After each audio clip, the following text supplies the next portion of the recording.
Live. Do you hear me through the microphone? I don't see you yet because it hasn't flipped over to noon. It's flipping over right now. And You're on. good morning. This is Dr. Matt Fleischman, and this is the third webinar in the series on treating ADD, ADHD with neurofeedback. And today's topic is working with children and teens. And just give me 1 second. I'm hearing sounds in the background, so I am going to turn you off. Michael? Oh, wait. Michael, do you hear me? I'm turning you off. Sorry about that, and welcome. Before I begin with today's topic, I would like to recap information from what I covered in the previous two webinars, in case you're joining me. And if you want, I can also post links so that you can hear those webinars again.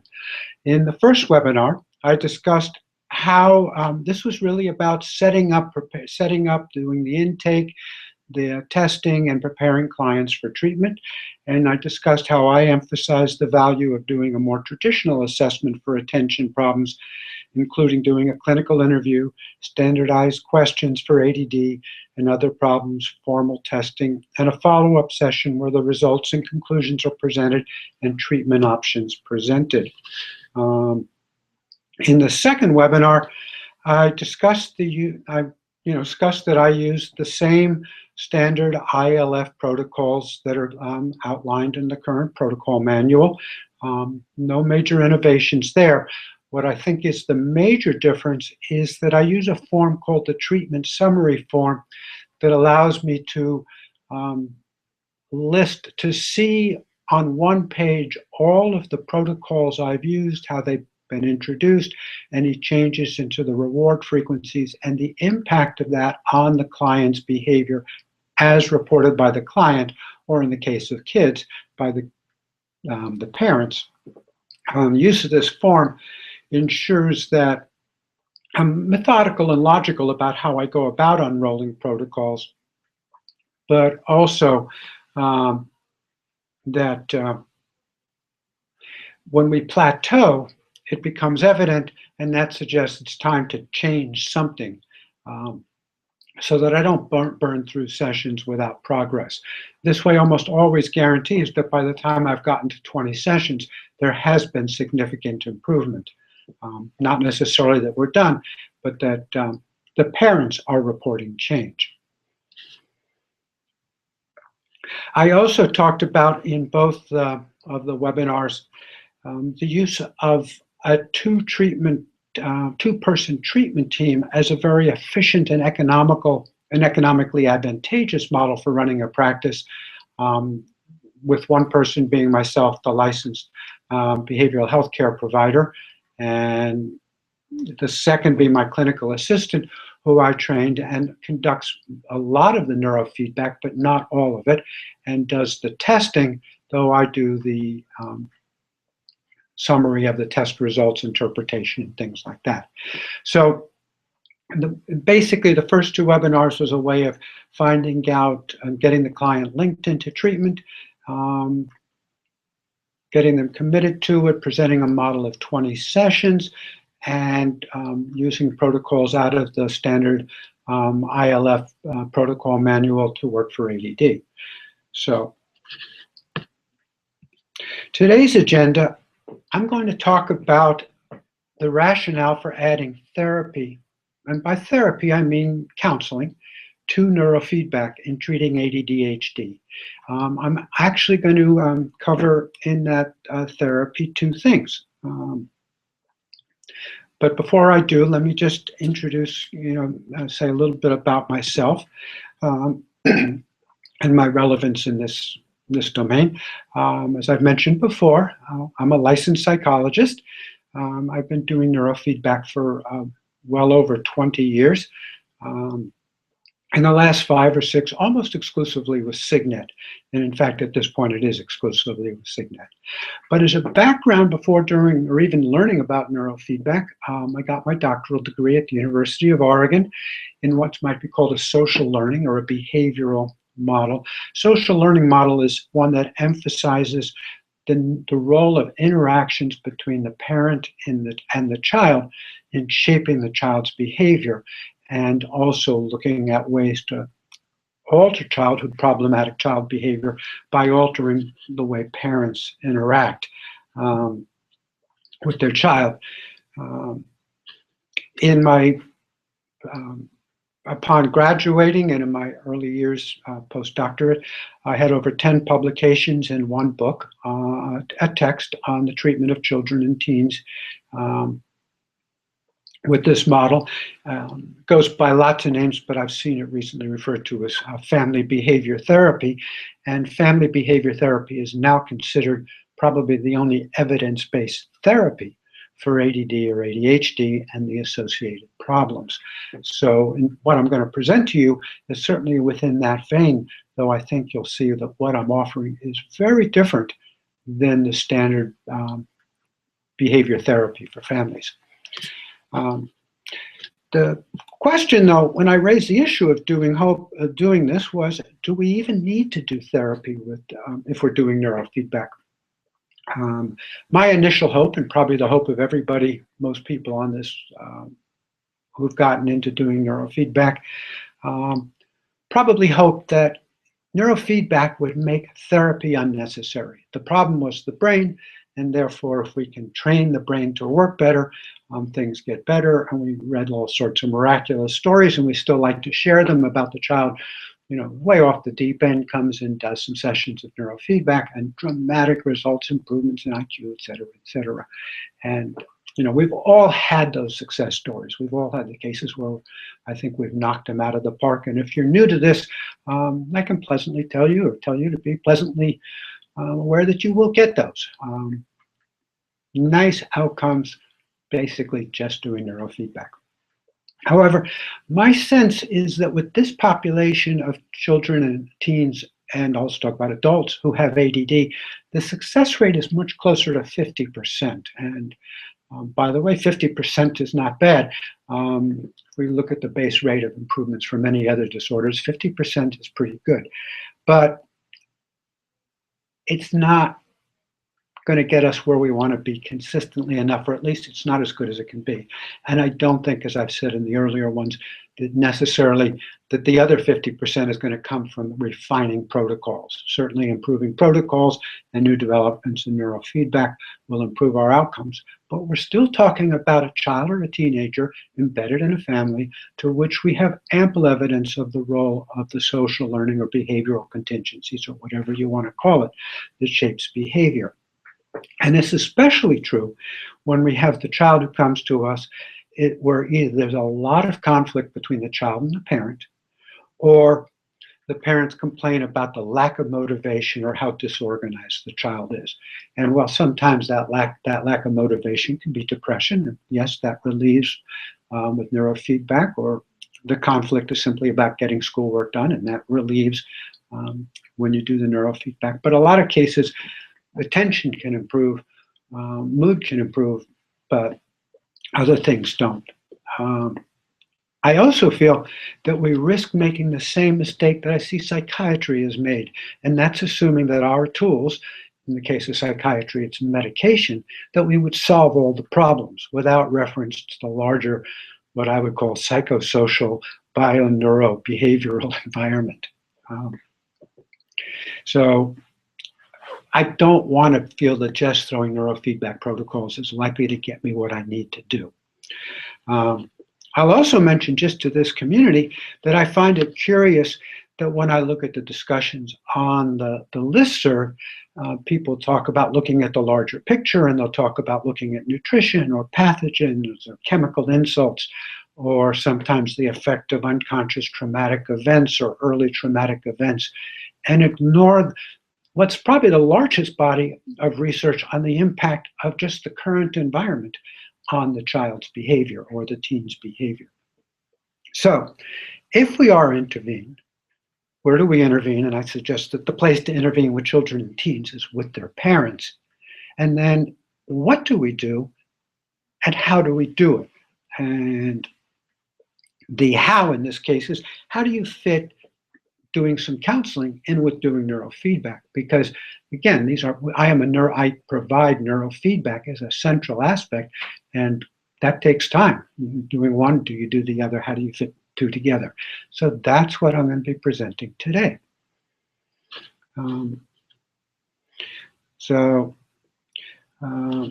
I'd also mention that what I'm presenting today is probably what I feel I've worked on over the last 20 years, trying to integrate the two into a comprehensive system that will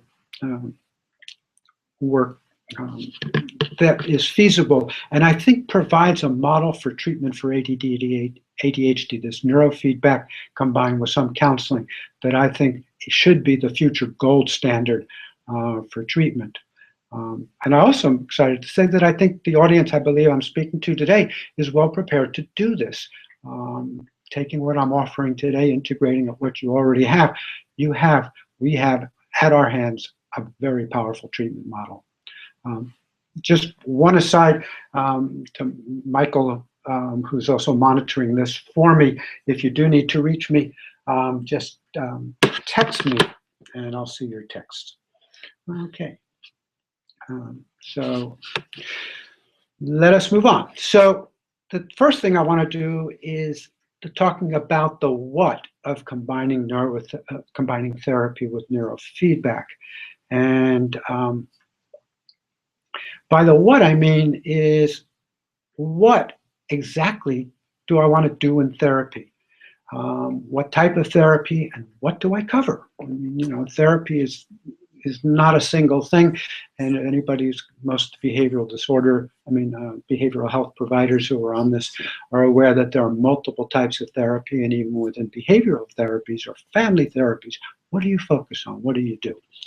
So I do, it's a parent-focused model where I'm setting out to teach parents a specific set of methods and strategies that I have found especially helpful in dealing with ADD, ADHD, and the most common comorbid conditions. So I'm not talking about treating autism here, though you might see relevance to some of the other conditions.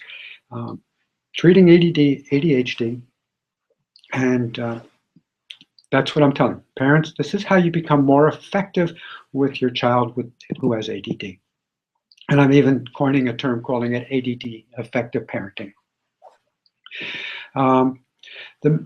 However, what I do is a major modification. If anybody here has been trained in behavioral work or read any of the books on ADD for kids, I don't use charts. I don't teach point systems. Why? Because they're just too difficult to sustain. I've been working for years with this, and the charts and the point systems almost always fall apart. I put much less emphasis on rewards and punishments because I don't believe they really work in the real world, and I don't believe in general that most behavior is controlled by them. This is a discussion we can have some other time.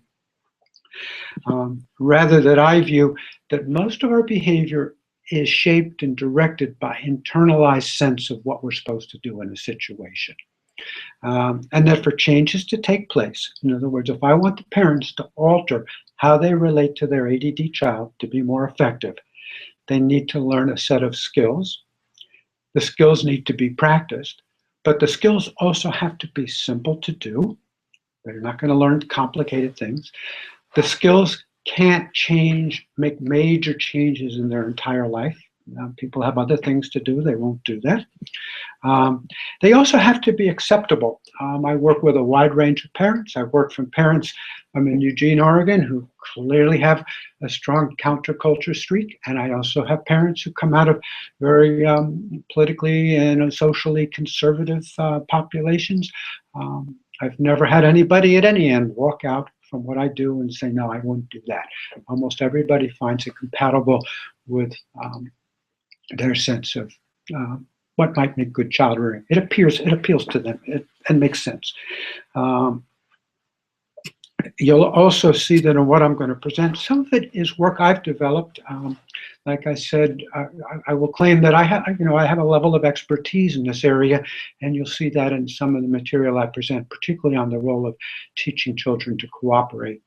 But you'll also, if you're familiar with the work of Angela Duckworth on grit, and Carol Dweck on growth mindset, some of these others, you'll see that I've pulled from these groups, these people too, in an integrated model. So what exactly do I cover? And I teach the parents 3 sets of skills. And in your handouts, I give you the handout that it's the one on ADD parenting, and I have that covers the content of what I teach parents.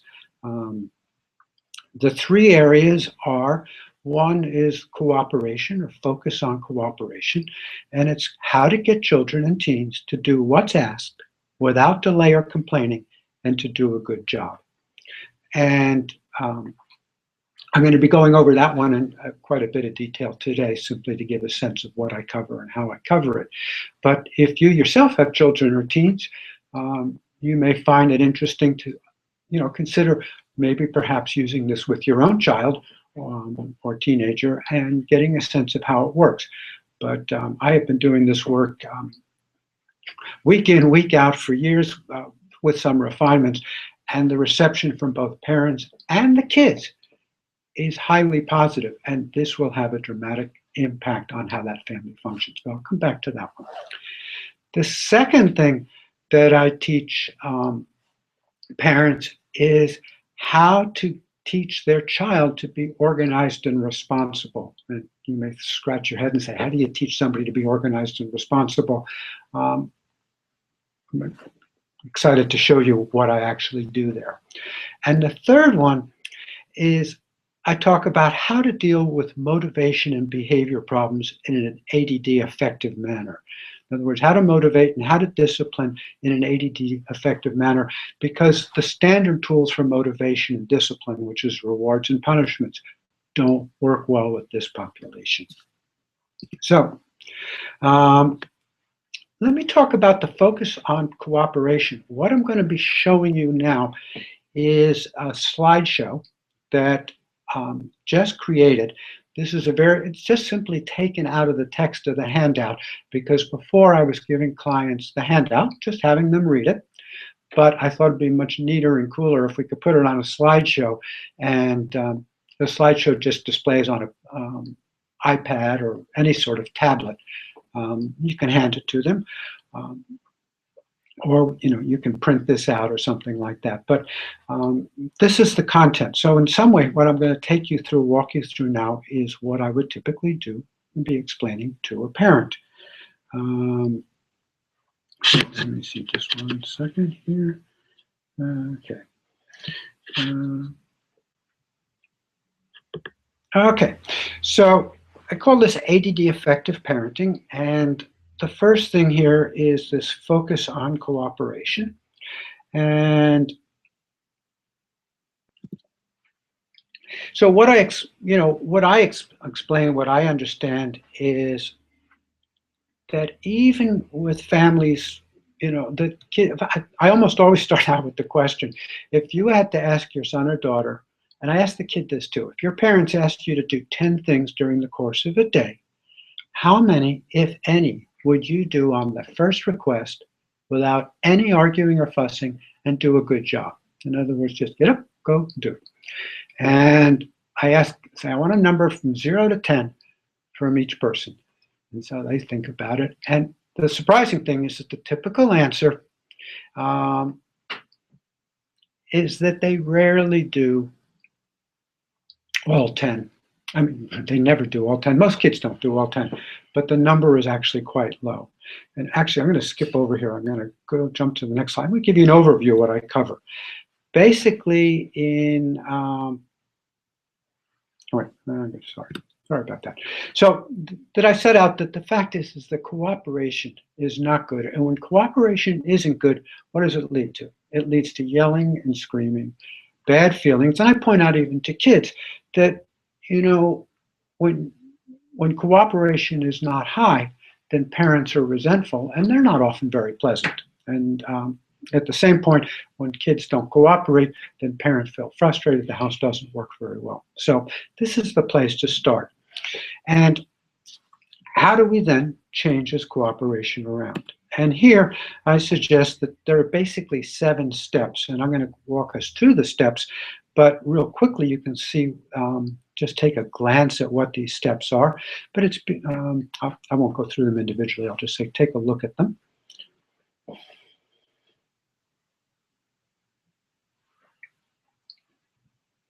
So let me go on to the first one.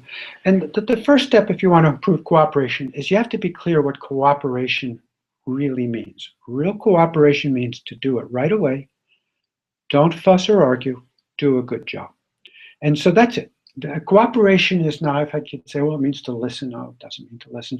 It means those 3 things. And so the first thing you want to do is you want to sit down with your youngster, if they're not there in the room, and actually go over what cooperation means. The next thing is I ask the parents to write those 3 points down for them to reference, because the issue for parents is that they'll fall into the habit of accepting that if the job eventually gets done, that's cooperation. In other words, the kid's definition of cooperation is often, if you ask me to do something and I think it's reasonable and I eventually get it done, what's the problem? But that is not a working definition of cooperation. So you got the definition. How do you teach this? And how do you stay out of power struggles? The key here is to think like a coach is the best way. My assumption is the kids don't cooperate with their parents because their assumption is if I think it's reasonable, eventually do it, what's the problem? And in fact, you can see that kids know there's a difference because most likely when they're in school or at visiting somebody else's house or maybe visiting a grandparent, their cooperation is really quite good. In other words, they do what's asked without arguing or fussing. They do it right away and they do a good job. So if we ask parents to think like a coach rather than disciplinarian, what you're saying is your child has a habit or a way of responding that's not right. You need to coach them. And how do you coach them? That coaching means that you observe what they do. For example, you ask your child to, it's time to set the table, and then you observe whether they go into action. And if they don't, you correct them not without a criticism, much the way a coach might coach somebody's tennis serve or basketball shot, or if a dancer was learning a new dance move, they might point out what they're doing wrong. No, not that way, this way. No, this way. No, not that way, this way. Good, and that's it. Good job. That's a coaching model. And have to really emphasize that to parents because their assumption that there's a willfulness about the child's response.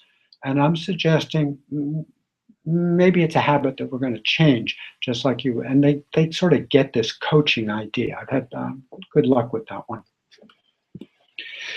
The other thing, though, next thing in this model is I teach parents, and I mentioned, to focus on cooperation, not the task itself. For example, if your child doesn't move right away, don't repeat the request. Instead, say, I asked you to do something, and I need your cooperation. And the point being is the kids may feel they shouldn't have to set the table, but should recognize the importance of cooperation. So it comes back to the word cooperation, not the specific task. I mentioned that there are 2 common mistakes that parents make. One is that they'll make a request and then they walk away without observing whether the child's cooperated. And with our kids, it's not likely to happen unless you observe that they're doing it. The second mistake they make is when the child doesn't comply right away, the parent starts to get angry or yell. And instead, what we want to encourage is a pleasant authoritative voice. And that if they resist, rather than you getting louder, get your voice more serious. So, so they need to just recognize that what they're doing here, it's a matter of encouragement, repetition, and firmness, and it's going to take some time. So the next issue I mentioned on cooperation is the issue of procrastination. And, I tell parents that you can see, well, it is generally better not to encourage procrastination. If you do let them do something later, when later arrives, don't be upset if they forgot. And so instead, simply remind them it's time and observe that they cooperate now. Ask them to do what you asked first, and then they can get back to something they were doing later. Is a way of discouraging procrastination, but sometimes you do let kids do things later. I mentioned a couple of phrases that improve cooperation in the household. And the first one is giving people a choice, giving your child a choice of two ways that they can do something. For example, would you rather help set the table or help me in the kitchen? And I also mentioned, be careful not to ask, would you rather do it now or later? Having choices feels better to everyone. And so that's one. And then the second thing is, the second phrase is another phrase that invites cooperation, is to hold a carrot out. The wise grandmother says, as soon as you finish your vegetables, you can have some pie. Notice that she does not say you can't have any pie until you eat your vegetables. So. And then the seventh step is address being ignored or argued with. In other words, if you've asked a child to cooperate, and you ask pleasantly, and they're just not doing it, you have to do something. So if your child just ignores you or continues to argue, don't get angry. Rather, in a serious tone, explain that not cooperating makes it hard to work together. And at this point, assign a makeup task. Set out a task that would be helpful to you. It should take between 5 and 10 minutes, depending on the age of the child. And if they balk, hold back on all privileges until it's done. And when it's done, wipe the slate clean. You never want to threaten a task, and never pile on another task if they seem to balk. Just hold out the privileges. When the task is done and done right, wipe the slate clean. Okay? So these are the points on cooperation. And so this whole, it took me about 10 minutes to go through this, and I was probably more long-winded than I needed to be. But these are this is the content. Now, do we expect parents to walk away and this is going to make a lasting change? No. But now you've set the groundwork for this first set of skills. And at this point, I'm going to go on because I said there are 3 sets of skills. One's around cooperation. The next one is about being organized and responsible. And the last one is ADD, effective discipline. You can read about these, but real quickly, I'm going to just go over them. When I say read about them, they're in the handout that you should have gotten with the webinar. So, teaching a child how to be organized and responsible. And the key point here is that nobody is born knowing how to be organized or manage one's lives. It's something we learn to do. But here's the difference, I think. Kids with ADD usually don't pick up organizational skills by watching others. They just don't see it. I think it's one of the cases, does the fish see the water? I don't think ADD kids see organization. Doesn't mean they can't be organized, but it means that they need to be taught to do it. And it's not that you can't teach these skills, but it's how you teach them. And you teach them by doing. Kids with ADD learn very well by doing. They don't learn very well by simply being told. So,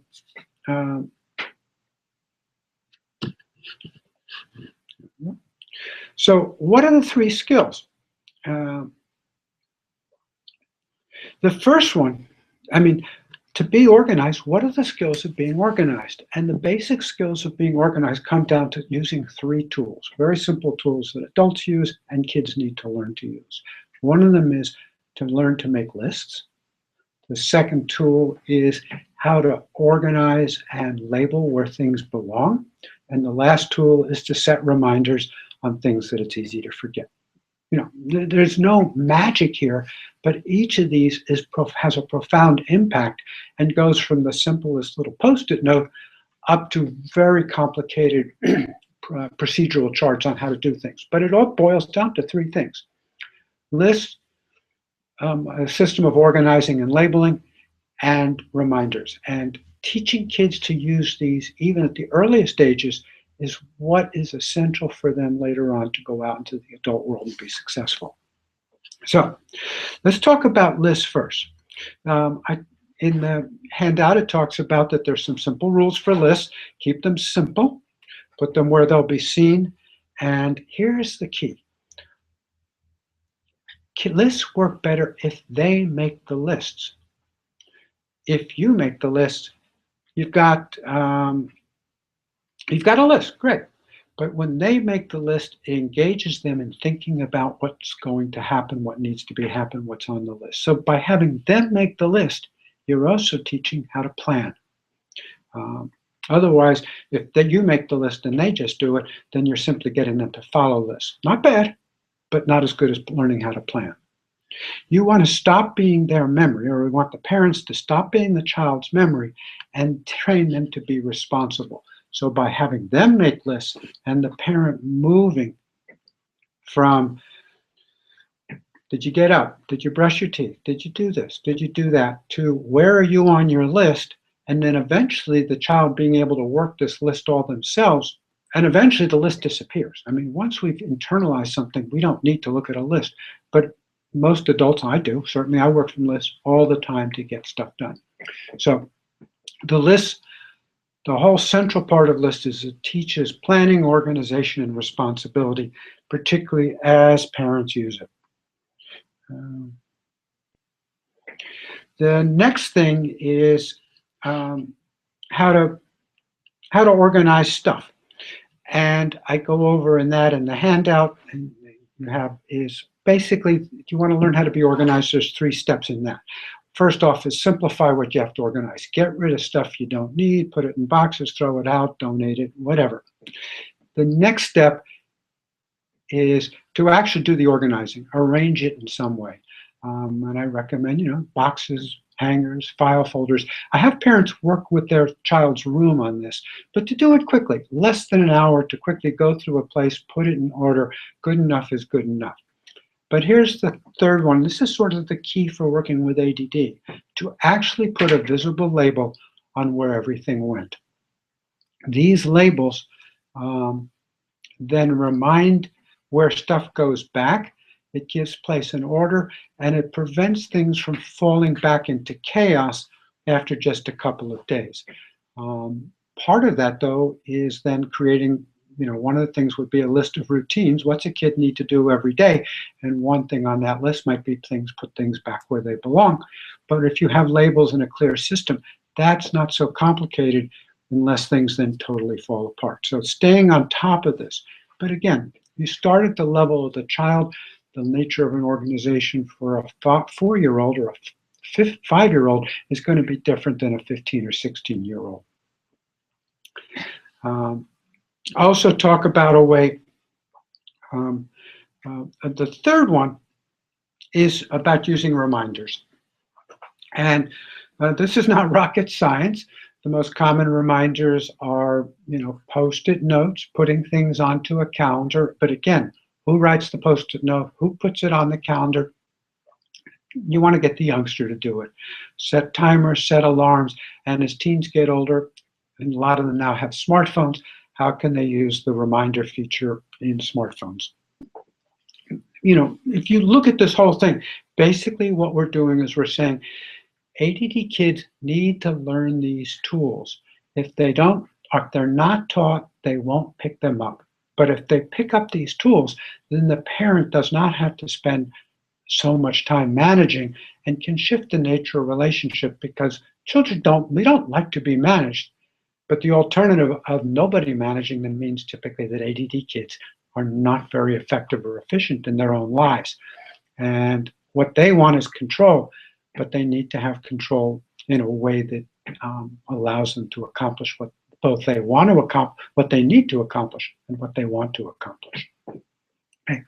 So that's the second one: teaching, organization and responsibility. And then the last one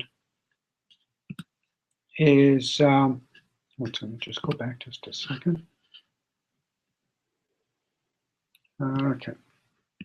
Then the next one is I teach ADD effective ways to deal with motivation and behavior problems. And I would say, my experience, about 25% of the kids I see who come in with ADD, ADHD do not have any other problems. If you include mild oppositionality, then the cooperation issue segment that I just went over cuts right to the heart of that. But the truth is, we know kids with ADD are more likely to either have problems with motivation and discouragement. ADD takes a ding on your self-esteem. There's no getting around that. Also, kids with ADD, because they're more likely to be impulsive, they're more likely to get in trouble, more likely to misbehave, more likely to be criticized. And the usual approaches don't work. Almost everybody I know who's tried a reward system for kids with ADD or ADHD will tell you that the kid soon loses interest in the reward, or that the parents stop being systematic about giving the reward, and so the system falls apart. That's just the real world that at least my families live in. Problem with punishments for misbehavior is that punishments build, they harm relationships. And I've often seen kids come in with ADD and depressed, ADHD and depressed, and very quickly the nature of the depression is that the family is locked into a punishment mode. The child is sullen and shutting down. It's not depression, solve the punishment thing, the mood improves. And the third thing that does not work is natural consequences, and that's, you don't do your homework, you get poor grades, you don't do this, that happens, you can't, whatever. And the problem with that is that natural consequences don't seem to affect ADD behavior very much, particularly because the consequences that fall to the child either come too late or are not really of concern. Most younger children are not overly concerned about grades. It's their parents who are concerned about their kids' grades, because the parent is concerned that the low grades will imply poor opportunities for a better future. So if rewards, punishments, and natural consequences don't work, what else does? And this is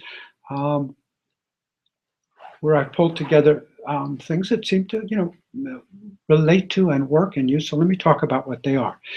On motivation, rather than going on the reward thing, the interesting thing is just simply teaching parents to acknowledge to a child that when something is difficult, to acknowledge to the child that something is difficult or hard.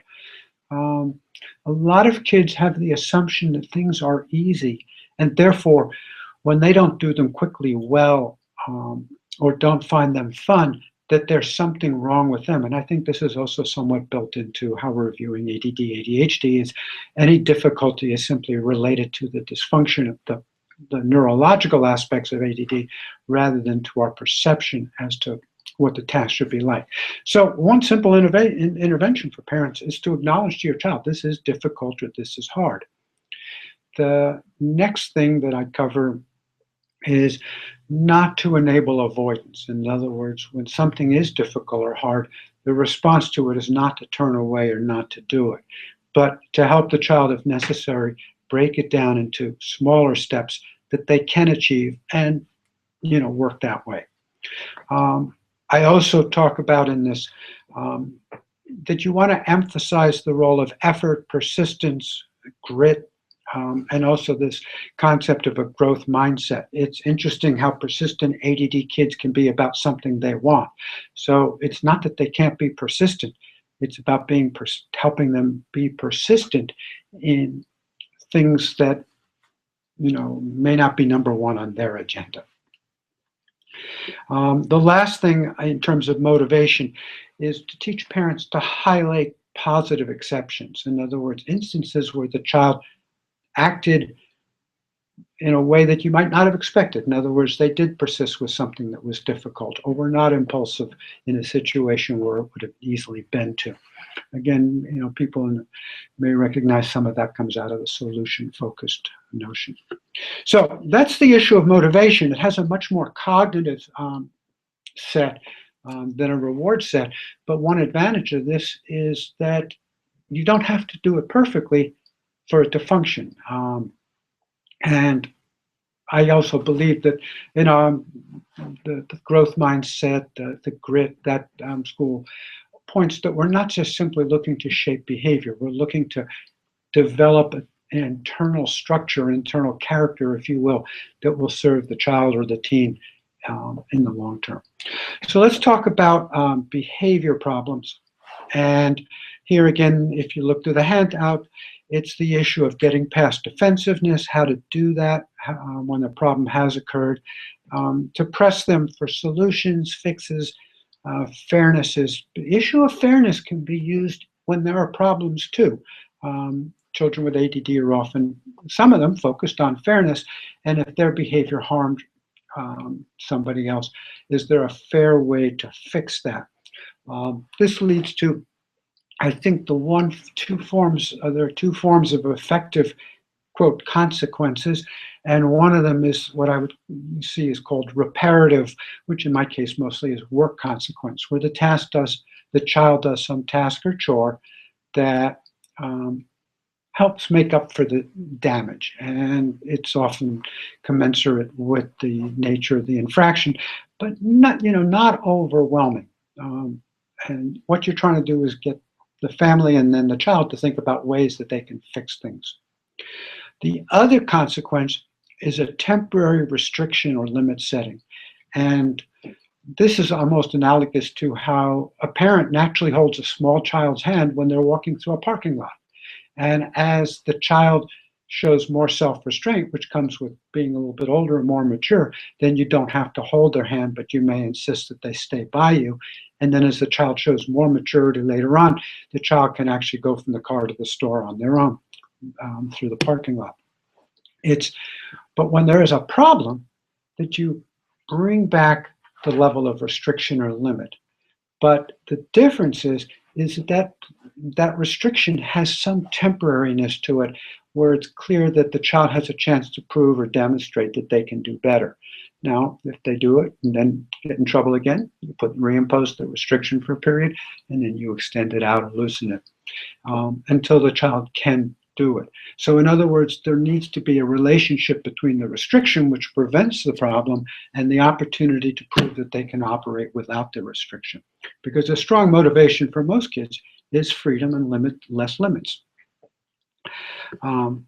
I also talk about in the handout dealing with lying, manipulation, and dishonesty. Again, focus on how it damages trust, a reparative work task, that it's important for parents to stay vigilant, repeat this process, but if they stay on top of it, they will turn the corner on that. And then lastly, I talk about, is digital media a problem? I won't say that across the board all my ADD kids have problems with digital media, but I definitely see a subset, I don't know what percentage, where it has become an issue. And if that is the case, then in the handout I talk about recommending that it just be removed for a period of time. And when I say time, I don't mean a couple of hours or a couple of days. This is not like grounding. Just get it out of the child's life and put things in order and then move forward. So again, it's not the first intervention, but if that is an issue, I bring it up. So that basically is the body of work. Those three areas: cooperation, organization, and teaching organization and responsibility.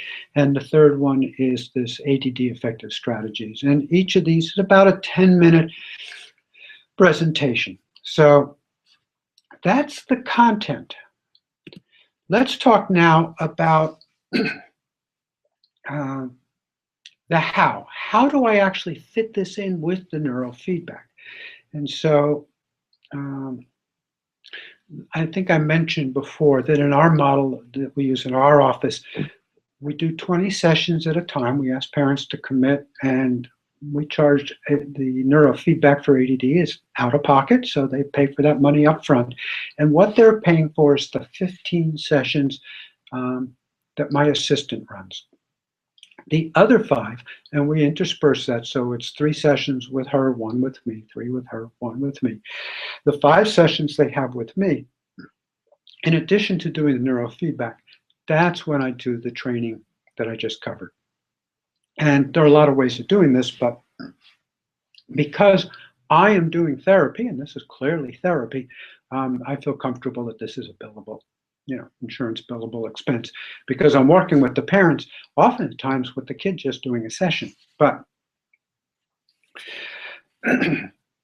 what I do is I present the information that I just presented to you, and then at each session, I have the parents rate themselves on their performance, just as they are rating their son or daughter on his or those targeted behaviors that we talked about last time. So this is the model that allows me both to teach it, do neurofeedback, and recognize that I've taught, I won't say an overwhelming set of skills. There's 3 areas: cooperation, organization, and being ADD effective. But there are points in it that people only get good with practice. So in having the parents, my constantly checking up on them, I'm also creating an expectation that our successful outcome for treatment is a combination of neurofeedback, what it does, and they're changing how they relate to their child. So there are different ways you can present the information in the beginning. You can give the handout for parents to read. And the one I have, you can just hand it to them. You can have them read it in the session at the beginning. The one complication there is I like to have the child in on that. It would be natural that they would read that while you're hooking up the child, but it's also possible just to give this to parents even during the other sessions when they're working with your assistant, if you do that model, where they're sitting around, they have time to kill, waiting for the session to be over, have them read. And the third one is these mini slideshow presentations, of which I just showed you the one on cooperation. And then as they work through the slideshow, you discuss each step. So this is the way I would integrate them. But one of the things that I've worked on is that we do better, just giving people information is some people will take it up. Oh, that's nice. Other people will take it up and then in one ear and out the other ear. So where the innovation I think here is that I've integrated these skills that I'm teaching parents into the treatment summary form. And this is the same form I showed you last webinar, except the middle one was grayed out. And now what you'll notice is that I've listed there the 3 areas that I'm asking parents to work on. And what I'm actually doing is asking them to rate their performance on using these skills. And as they rate themselves, so they come in and they rate how the child's done on the specific concerns, but now you're asking them to rate their own performance on these others. And in rating themselves, it doesn't matter about the grade. But the grade gives you an opportunity to say, where are you having problems? Where are you having successes? And in the slideshow, the last slide is a summary. So you can show the parents those slides, that last one. You don't expect them to go through every slide. Just look at that last one. Oh, here are the tips for cooperation. Take a look at that. How are you doing? It's your repetition. And this is actually one advantage, I think, authentically of neurofeedback, because it's a training process. You're going to be seeing those clients for probably 20 sessions, maybe fewer, but more likely something like 20 or more. So you have 20 to 40 repetitions of the parents being asked, look this over, give yourself a grade. Look this over, give yourself a grade. Let's talk about it. And that conversation can have whatever therapeutic nature you want. If they're doing great and everything's going good, yeah, just move on. Talk about the weather or whatever.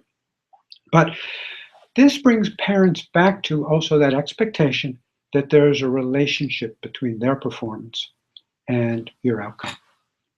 So I don't know if there are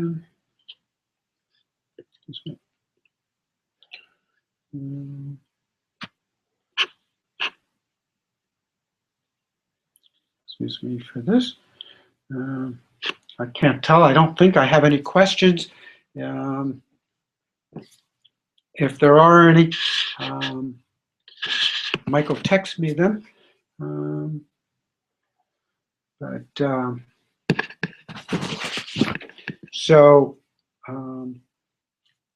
Let me then talk about the downloads for this week. What you should have gotten is you should have gotten the ADD Successful Parenting, ADD Effective Parenting, I forget which the title is on it. It's about a 6-page form, and I encourage you to study that so you understand the content and give it a try. If you have like kids at home, try it. One of the things I think you'll find out is you don't have to roll that out with a big massive, okay, here comes the rollout, and kids go, okay, mom or dad's been to the therapist, I can see this coming. Okay, wait, here we go. Okay, I see there are no questions, good. So, but what you can just do is just start applying this. Start applying it, see how it works, and start applying it, see how it works. The other thing is you would have gotten a copy of the treatment summary form with that middle column filled in. So that's what you get, that's what you should have gotten to move forward with this and have all the information to do what I've done. I have created a set of downloads, a package of downloads that I am asking people to pay for if they want. And let me tell you what's included in that. First off, you get a new copy of the treatment summary, except this one, it's like the one from last week, except that the middle column is the one where parents do the self-ratings. That's visible. And that comes both as a fillable PDF, and what I mean by that is that you just type into, there are squares here that take entries, that's where you list the concerns and the client's name, and you can just type those out and then print it. I use a paper form for that, but the fillable PDF means that it's very easy to do. All the circles and the numbers and squares, that's just done on pencil. And I hand the form to the client at each session. So with that, you have the form. I'm also giving you the Excel version, and you can also amend this in Google Docs. If you don't like my questions, if you don't like anything about the form and you see a better way to do it, feel free to change. You may want to change different things that you want parents to rate themselves. Be my guest, and I'd love to hear back from people and say, gee, I changed it in this way. This is what we're doing. But it does let you keep track of, you're not stuck in my model. You can amend whatever I'm doing. The next thing that that will be in that package is the slideshow that I showed you on cooperation. I have 3 of those. And they are in the form of PDF so that you load them onto an iPad and you can just, look at them each slide one at a time. And we will be able to create a printable version. Rather than have a black background, it'll have a white background. That'll be there too if you want to print these things out to hand to people. So this gives you kind of something that you can do your teaching within the session, or you can hand the iPad to people and just say, go through this and read it over. And, we're all moving digital, and so this will be there too. So it'll be 3 slideshows plus a very short one on what is ADD, ADHD, which I talked about more last time. I'll mention that in the I've been asking $50 at each for each of these handout packages, and there are 4, but I wanted to make a special offer that all of the downloadable handouts, which would normally be 4 at $50 a piece, is give you the entire package for $100. And if you've already bought one set for one day, then I would deduct that out. So if you bought one day's handouts for $50, then for another $50 you get all 4 of the handouts. If you bought both the handouts from webinars 1 and 2, then these will be free to you, and I'll get those out to you. I'll mention that the purchasable handouts from the 4th webinar won't be ready till next week, and actually it'll be a couple more days this week till we'll have the final slideshow. So I'll send out material as soon as it comes out, but it will be coming out very quickly. There should be a link to this material. If not, we'll definitely send an email. You'll get an email response from this webinar, and where you can get that to purchase the material. We have just a couple of more minutes. If anyone has any questions,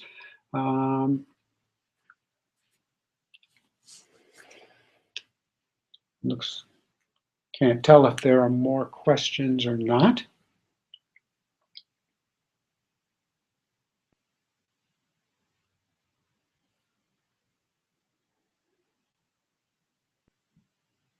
Oh, the last thing is, I want to thank you for attending today. I want to remind you that the next webinar is next Tuesday, December 8th, again at 9 a.m. and at 5 p.m. The topic there is going to be working with adults. So it's going to be somewhat parallel today, but the content of what you work with adults, of course, is going to be very different than working with the parents of children and teens. So I think you'll find that interesting. Also, if you've attended, this is the morning one, and you want to come back and hear this again, I'll be doing the same webinar again at 5 p.m. today. That's Pacific Standard Time. So again, I'll repeat today's workshop webinar at 5. I see there are no questions. So again, I appreciate your attending. I hope this is useful. I would love feedback. That's major motivation in here. I would like to hear both what people thought of the webinar, any suggestions for the one later today. Give me a chance maybe to revise something or improve something if somebody has some ideas in that. Also, I would love feedback here on the listserv of people who have tried to put this stuff into work, into action, and what impact that's had for you. So if there's no more, then I will, again, I appreciate having you here and look forward to talking with you next week. And that's it. Thank you. Bye-bye.